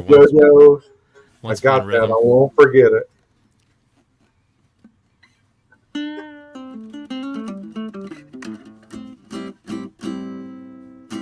See, I got to get my fingers to bend like that.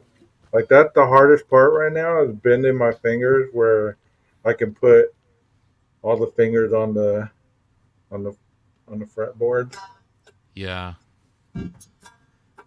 You'll get it. Actually, the very first thing I learned, maybe I can show you this, like just on the two low strings. So you've got the open E, and then you've got the A.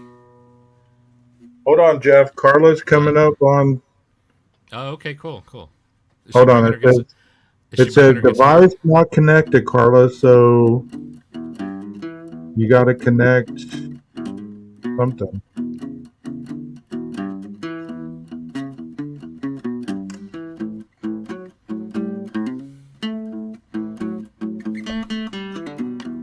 Here, try it again.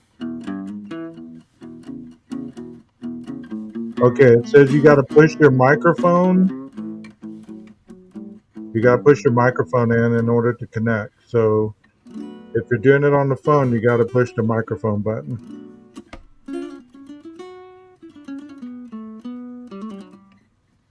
So anybody been to Woodstock?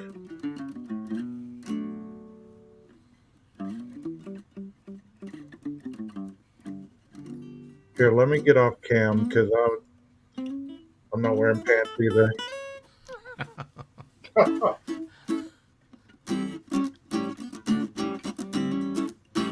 It's amazing how blank my mind goes when I'm playing in front of someone.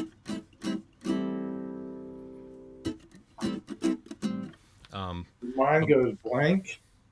Yeah. I just go totally blank on like what songs I know or remember. Yeah. But like the songs that come to my mind are ones that I remember like learning in high school.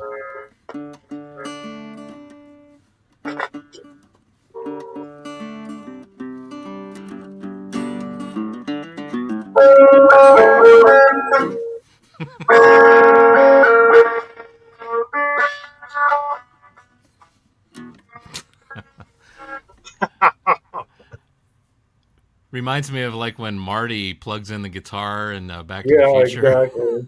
Exactly. Yeah, it sounds like your guitar needs a tuning. Heck, try to make your low E sound like this.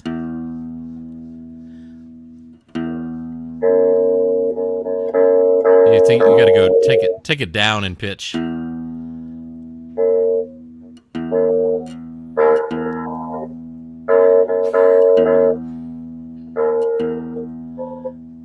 Wait, just tune it. So take it and tune it down a little bit. Are you twisting your the tuning knob? Tune it down. Yeah, tune it downward. It sounds like it's a little high. Oh, now you can go up a little bit. So you're at you need to go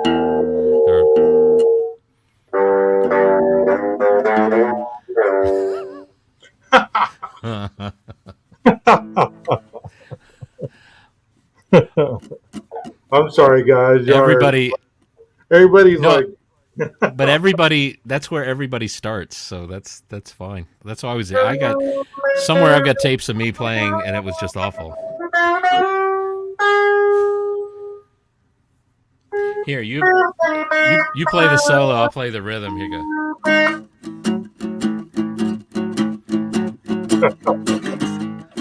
Go and play something over that.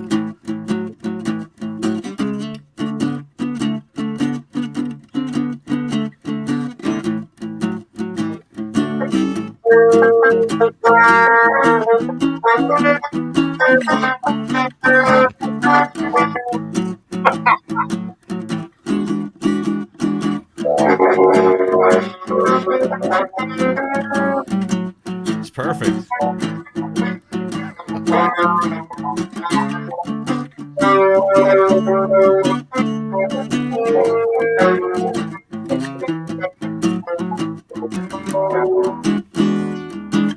Yeah, I'm gonna give up on that for now.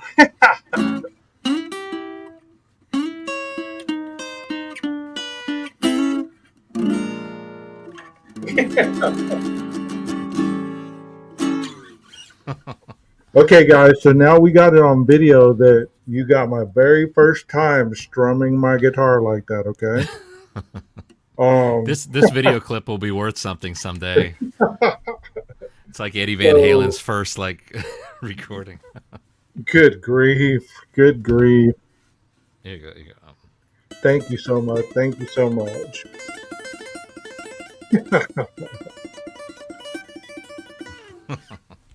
Wow. Oh, what a.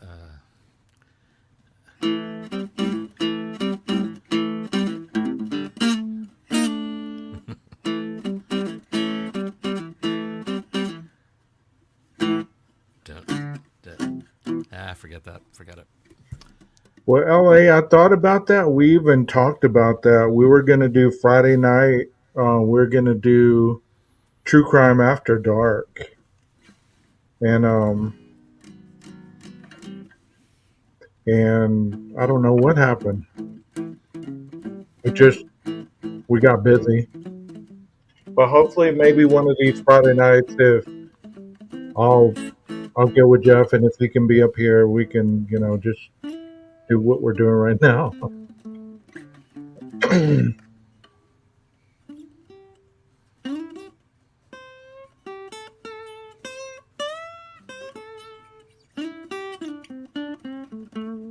Any birthday people in here? Maybe Jeff can play you happy birthday.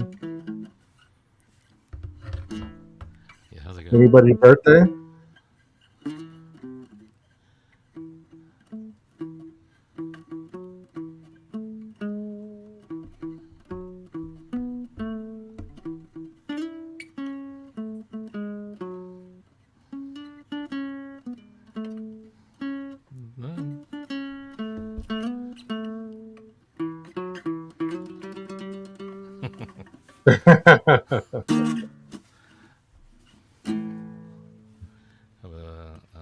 Okay, that was for your daughter, Aquarius. That was for your daughter.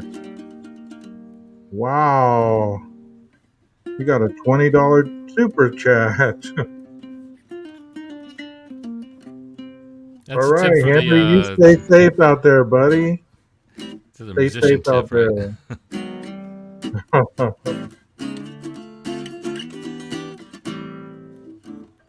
But so you recognize this one? You're Metalhead, 12 gauge. I'm gonna mess All it right. up. I know it's been a while. It's been a while. Let's see.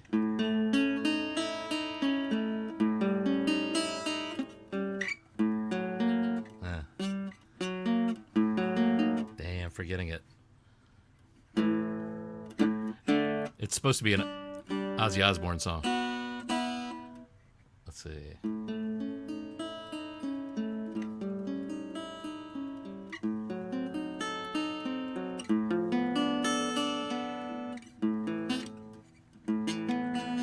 No, that's not.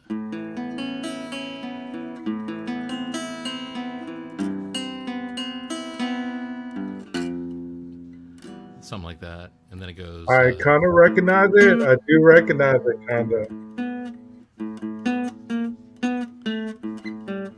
No.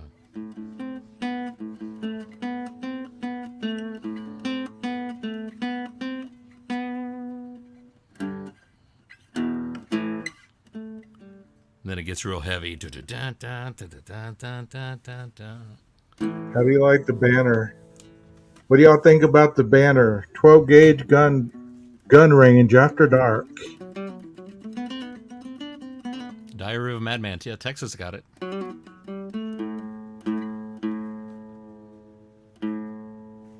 Oh, Texas asked how long I've been playing. I started playing in high school. I saw that Rondi. She needs to plug in her mic or the camera, one or the other, because it doesn't recognize her stuff.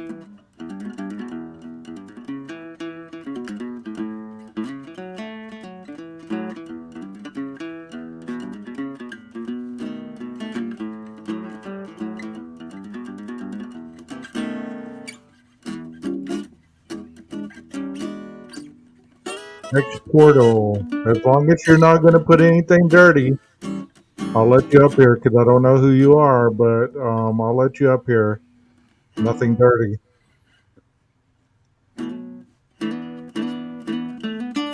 There we go. There we go.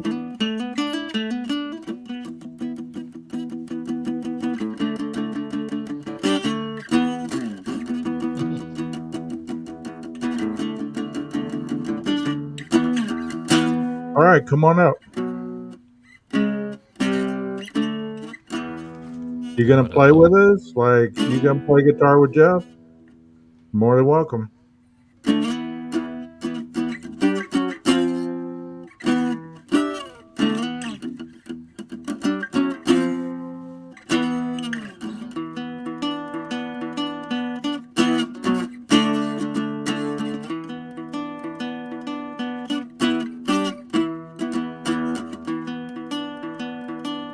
Okay, you need to plug in your mic.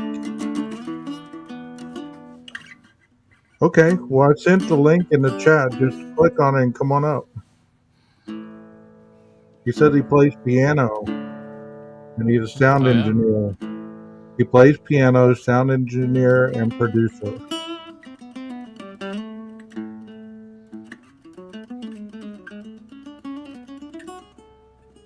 Is that Fairy with Boots?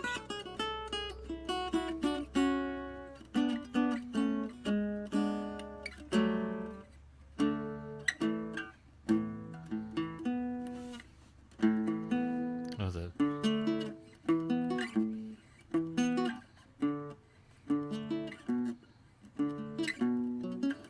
Okay. Okay. No, that's wrong. That's fine. Carla, click the little mic button where it says mute. Either click that or you can click the camera button, either one of those. But you have to click both of them or one of them, and then it'll connect the device.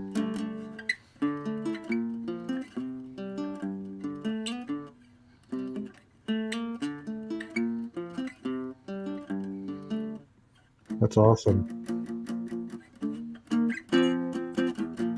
Hey, you gonna play any Five Finger? No, I know. I've never learned any five-finger death punch. You know any Jim Croce? No. And I used to know Dream On. I had learned Dream On. Okay. But that's... I don't remember how it goes, though.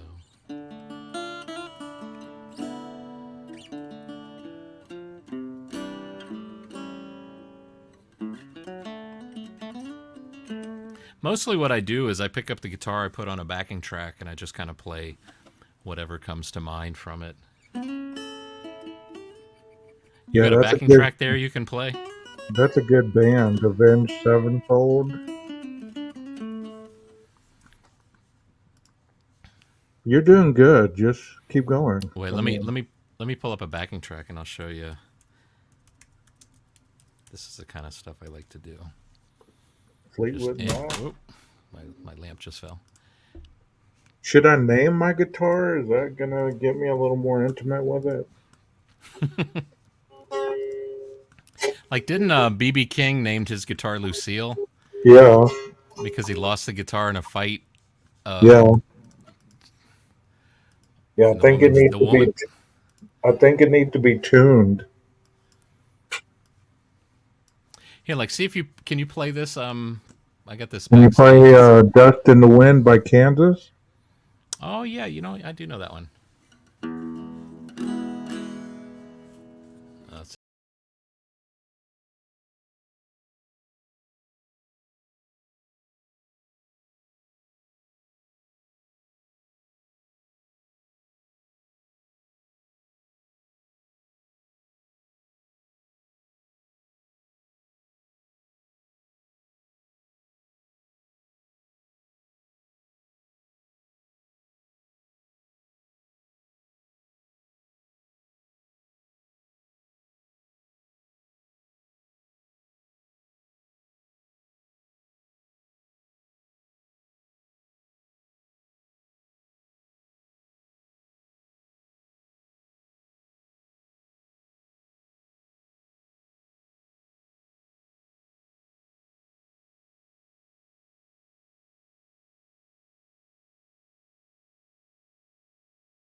So that's all I know. That part just kind of repeats over and over again. Wow, that's pretty awesome, man. Let me put this backing track up there for you.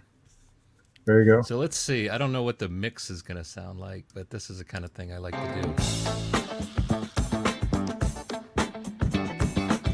But what's cool, this is it. I was going to recommend this kind of thing to you too, because it shows this is a cool. Elevated jam tracks are great jam tracks. Okay. But they show you like the scale that works over there. So, it's in A minor. So if I play an A note, can't go wrong with A.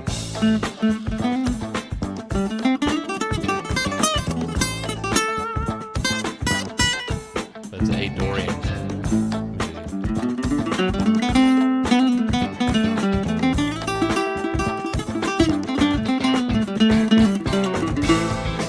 Good night, Roddy.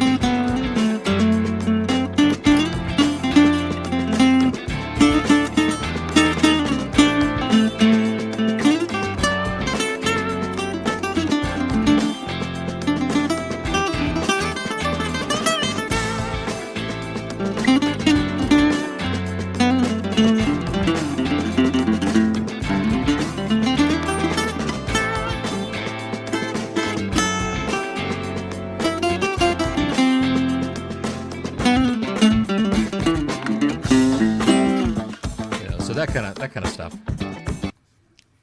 I could do that for hours and hours and hours. Oh yeah. And if I could get paid for it, I would do it for even more hours. Yeah, you need to add your mic on your phone. So maybe when you fix that or something, you could come up. You're more than welcome. How does Ron, that are mix you sound? Does leaving that or can you? did Aquarius leave? Which one of y'all is leaving? Are y'all both staying? I heard y'all say goodbye to each other, so I didn't know if one of y'all was leaving. You want to play? Let's see. Can you play any Heart? Okay. Man, I know that.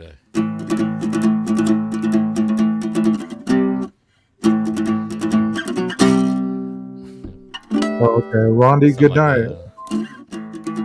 That's probably all I know. Can you play any Cheap Trick?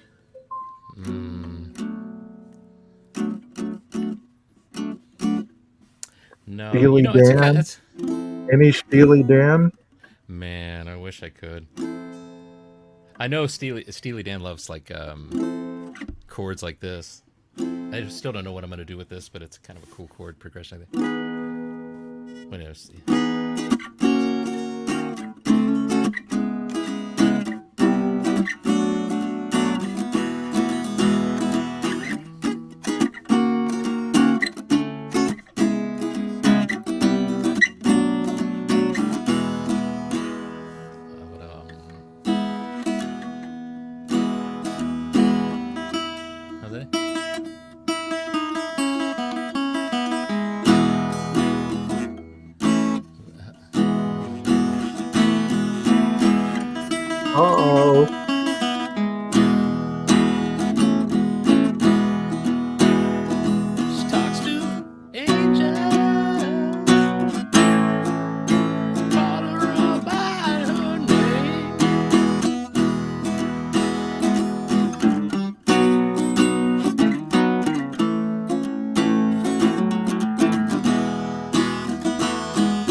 Another one that's similar. This one goes a little back though. I love that song, man. Old people will remember this one.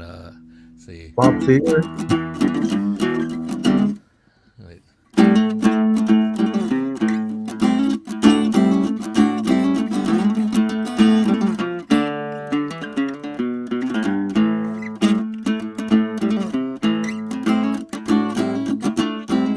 That's so old. I don't know if anybody recognize that one. That's Extreme. How about the Bob Seger? Oh, wait. Oh, man.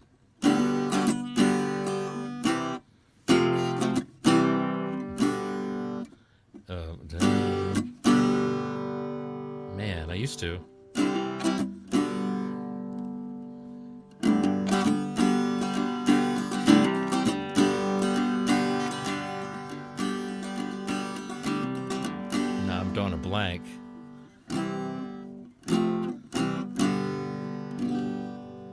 How do you draw a blank?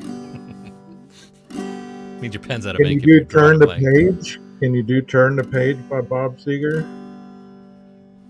Man, I used to know. I know it was like G, C, and F, I think. Night Moves, yeah. Yeah, that's the one I'm thinking of. Night Wait, Moves, yeah. what? Hold on. How does Night Move sound?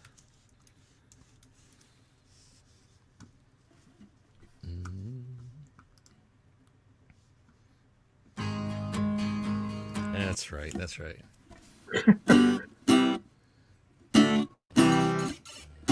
Oh shoot! I'm supposed to be picking up my son. He's calling me. Oh, oh man. I better split. I'm sorry. You're fine, Jeff. Leave Thank him. you so much, buddy. What do they say? Leave him wanting more. Yeah.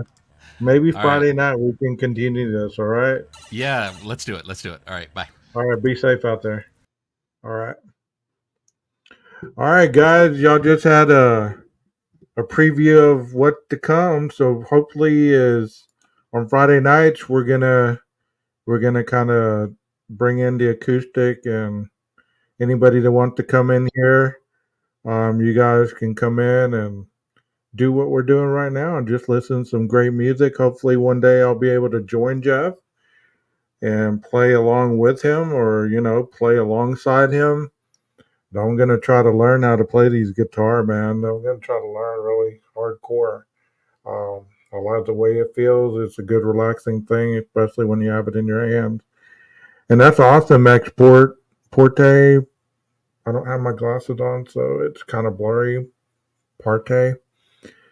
You said you play by ear. That's awesome. I have a friend that plays by ear as well. He can play with music and everything as well. He plays the piano. Um, so what do y'all think? Give me a number 1 or a 10. What do y'all think? Jeff's a 10. Don't you think so?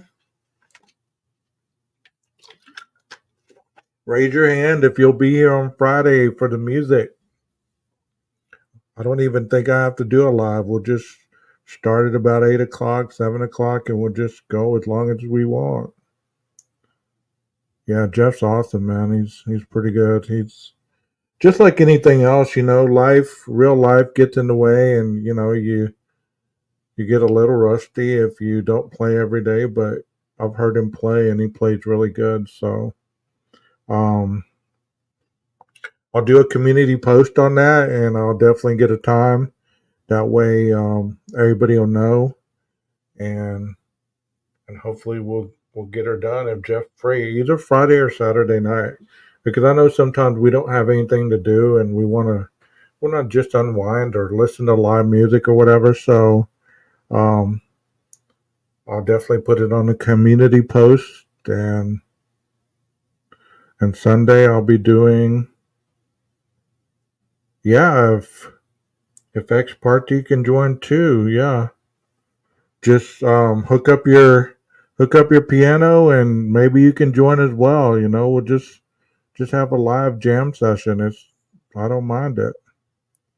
So welcome to the channel. Welcome to the channel. You guys, thank you so much for tonight. Thank you for this impromptu live that I just did. And those of you that stuck around and those of you that left, thank you for coming. Like I said, please hit the like button on your way out. Please tell people about the channel. And I hope to see y'all again soon. Watch the community tab. That's how I usually communicate with people.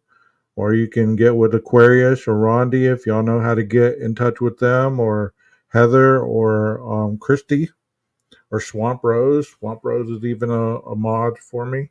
So you guys have an awesome, awesome night. Thank you so much. I'm going to cue the maestro, and I'll see you soon.